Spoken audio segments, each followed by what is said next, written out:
How are you? Good. How are you? Good to see you, man. It's been a long time since you and I spoke. You probably don't remember it, but I certainly do. At South by Southwest, uh, Wow. some dank ass bar on Sixth Street in the middle of the afternoon. Everyone's sweating their tails off there in March, and Oh gosh, sounds like South by. yeah, you guys had just done like some midday performance and gotten off stage, and you were so amped up on adrenaline. I don't think I've had that many F bombs dropped in an artist interview my entire career. It was funny as hell. I walked away just Oh laughing no. about it. It was so funny. Oh no. It's good to see you. It is so. Oh my God, him or her? Her. What's her She name? just walked over to me. Charlotte. We were Charlotte. about we were about to go on a walk, and Very then my phone alerted me and said, "Nope, nope, nope, nope, nope. It's right now." And I was like, "What? It's already 11:30. Where did the day go?" damn Because it it. feels like How's the weather down there in LA? it's really, really nice. That's what prompted me to like go on a really long walk. Yeah, we need rain like nobody's business up here, and with Reno's kind of like de facto Northern California, and we've been in this Pineapple Express situation, so we've gotten quite a few storms that have come in lately, and at least given us a little bit of water in Tahoe. Yeah. Oh my goodness. Hey, Emily, congratulations on Ain't It Tragic. You've had quite Thank you. tumultuous career, so to speak. I mean, back in 2013, Dave Grohl saying you should be the biggest band in the world. I'm curious, why the long delay between Pleasure to Meet You and Ain't Tragic? Obviously, there's drama back there. You don't have to get into too much of the drama, but I'm just curious, like, what's going on? Well, we did do an EP in between that time Right. that we fully intended to have done a full album. Um, it had songs like Heroes, Lovers Stay Wild. That was all done in that time. Wow. Hypnotic. Yeah, but our manager at the time, literally, I don't know how else to say this, but he every decision he made was the absolute wrong one. Uh, And any kind of advice was the wrong advice. But I can't imagine somebody being so absolutely wrong without having ill intention towards somebody. So I believe that he actually worked, I'm not even joking, like worked against us. And those are like 3 years we'll never have back, yeah. where we started realizing, like, why are we all fighting? And we're realizing that he was saying different things to, Yeah. little by little, you know, we started kind of piecing it together, like what he was doing and like why he was saying that and why we felt so little and why we were not going anywhere. And we were like, oh my Lord. And we figured it out finally. And um, it was just literally every decision, everything that he told us to do. So we would have done an album. We were looking to do an album, and he was like, "No, just do an EP." So that's why. And there was a chunk of time there that it was just like going nowhere. Like we were just felt like we were just going backwards. Yeah. But we've been a band long, we had to regroup and just be like, what is going on? And like really talk it out and have a lot of conversations and just be like, this is not us. And we had to move on. But that was like a good chunk of time. It sounds like it was a hell of a learning experience at the very least, and you guys are so sharp as individuals, and you seem to really have a good idea for, what Dead Sara is, what your brand is, kind of what your sound is, what you want to accomplish, and where you want to take it next. So congratulations on that. And you've had inner workings with Epic and Atlantic, some really big names as far as record companies are concerned. Now Warner Brothers.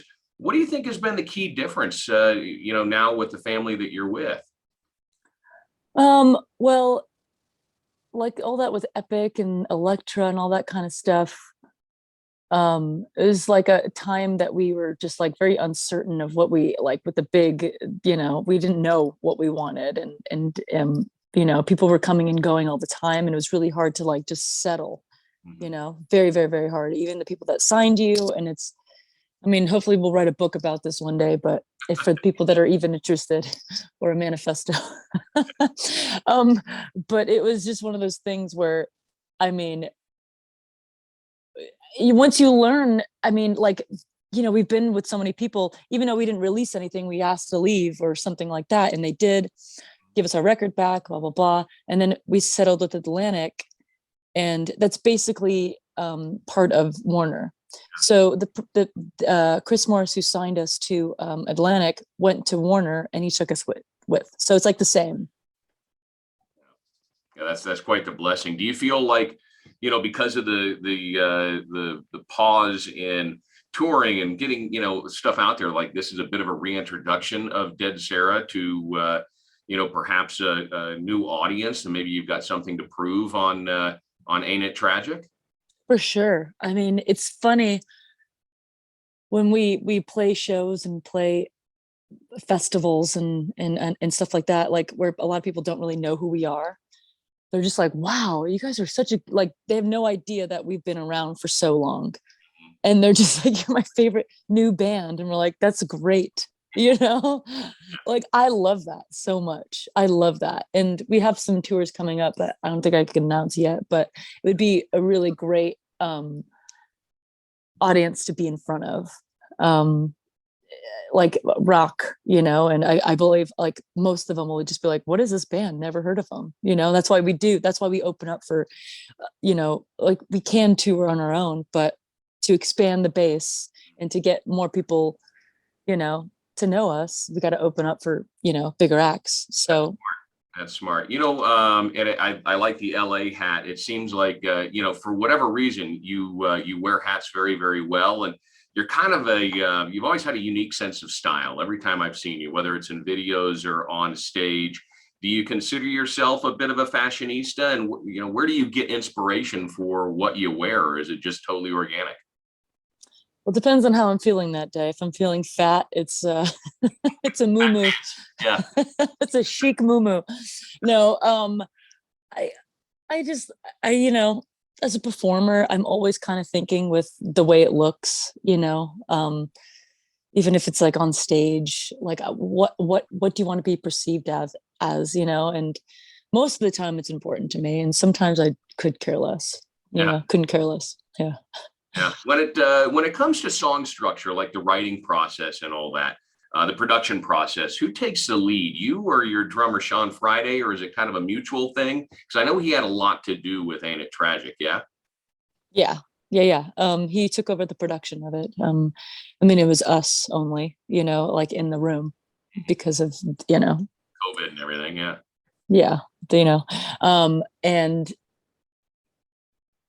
I mean, it's definitely mutual, like at the end of the day, if I don't like it, and I'm like, I still can't sit with it, it changes. It has to change. But he'll always push me to certain places. But the end of the day, if I'm just really, really not loving it, it's he changes it, or we'll change it.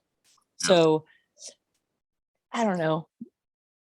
I think I'm just more of an asshole about it. Excuse my language, I'll just be like, no, I don't like it. I don't like it.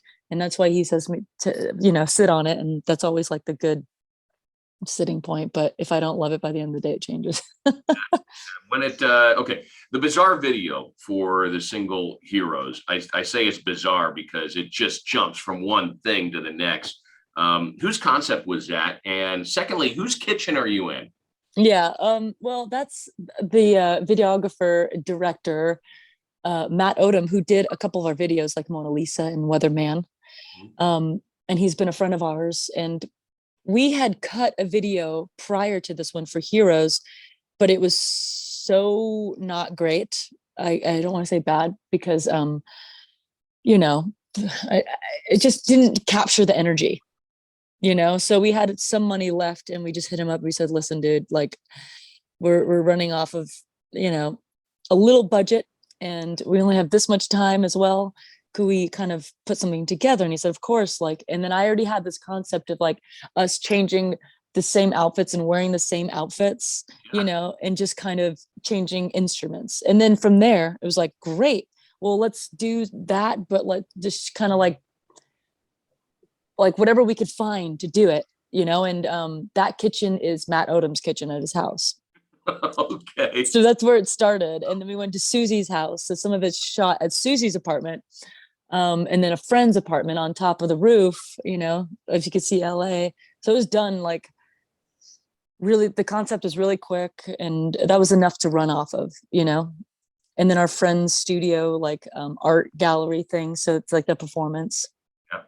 so everybody just kind of helped out. How speaking of videos, I just saw the video for Kimmy. How far did you guys have to drive to get into that desert scene, or are you just in the dunes somewhere on the beach that you can't see the coast? It is, no, it's right on the coast. What Okay. exactly where was that, Nanny? The Gimme video shot. What was the name of it? Yeah, I don't remember. It was on the coast, but it took like 2.5 hours. Was it 2.5 hours or 3 hours to get there? Yeah, to drive one way. And it was driving back. I think it's Pismo Beach out there. There's some dunes. Love Pismo. And yeah, and it was like an area where it was like, you weren't really supposed to be in there. So we had to like have a lookout. It was one of those. Get the shot. Let's go. Yeah. And we were there for so long. And but we had more to shoot, but we didn't realize the tide comes in. Yeah. And the way that we drive back is on the beach. So we had to wrap like a lot sooner, unfortunately, because we were doing like the whole ATV thing, and we were doing some really cool shots of us on the ATV, but they were like, we have to go. Like, we really have to get, these back into the truck. And what was that? We won't be able to leave tonight. Exactly. Yeah. Wow, what a trip! I'm a Scorpio, and I can marinate on getting even for months. You mentioned revenge lyrically in the song "Gimme Gimme." How personal are your writings, or do you take inspiration from other things? Are you just kind of riff, or are you somebody who can hold a grudge for a bit? Oof. Loaded question. Yeah, I know, right? Most of it is personal. It really depends on which song it is, really. I mean, I think any song will have to have some ounce of something that has to do with you, even if it's something that you see in somebody else or a story. Something resonates with you, and so that aspect, it's you kind of have to have that feeling, or something that triggers something that gets you to tell a story. But I think holding a grudge, yes, I can hold a grudge for a very long time, but I can also talk it out, and it's like one of the things where it's like, if you're willing to talk it out, then it can go away. But if you're not, it stays. You know what I mean? Like, it's hard for me to just be like, ah. Yeah. But usually when you talk to somebody and you get to an agreement, how, whatever that is, you can kind of just be like, yeah, cool. All right. Like, love you, bro, or we're good. You can move on. But holding that grudge, man, try not to. It's hard. Obviously, you've been you've been influenced by Stevie Nicks, the '90s grunge revolution. What gives you inspiration today, musically speaking? What are you digging? I don't know. That's a really, really hard. Yeah. I've been listening to like Turnstile. I think that's really rad band. God, I don't even know what else I don't know. I had to look on my Spotify. Yeah, no worries. Yeah, we live Yeah, in a sorry. world. You hear plenty of great songs, and well, that's a catchy song, and then you move on to the next one. I get There's it. a lot that I don't remember the names of. A lot of newer artists that I'm like, this is really cool. I get it. That's awesome. Yeah. That's awesome. Yeah. Look, I see you have dates in Florida in November, and then Texas. It's like a week in January in Galveston near Houston. What's the story with that? That's Shiprocked. Oh, Shiprocked. Okay. Yeah. That would make sense. That would make sense. We expect a full U.S. tour in 2022, and being you're only a few hours away from Tahoe, I don't know, my 21-year experience here in Reno, I don't know, have you guys ever played Reno? Yes. Okay. Wait. Was I just there visiting? No, I've been there twice. Okay. Yeah, no, I don't think we have. I was actually just talking to my management about that, about Reno. as a possible stop on this tour that we're going to be doing soon. We'll announce, but no promises. But I did talk about doing that, Okay. Well, you're on so my it could be hot really sheet. cool. You know, obviously we're playing you here at the radio station, so Yeah. we would love to support you and see you back in action here. And that said, do you have plans to recruit a bass player for the tour? Or are you going to jump back in on bass duty, or what's the plan there? I think we'll just have our buddy Drew that was on the last tour. Okay. Yeah, yeah, If you we need love him. I'm a bassist. I'll learn all the songs. You just send me the set list and I'll be ready to rock. Fuck yeah, I'm into it. Emily Armstrong, go walk that dog. Congratulations on Ain't It Tragic. And I can't wait to see you guys, back out on the road doing what you love. The two videos that I've seen so far are excellent. So Thank you. love you Thank guys you and so much. hope to see you soon. Yeah, I would love to stop by, man, if we can on this next tour. Okay. I'd really love to. Sounds solid. We'll try and see what we could do. All right. Sounds good. All right, man. Have a great rest of your day. You too. All right. Bye. Go Dodgers. Go Dodgers.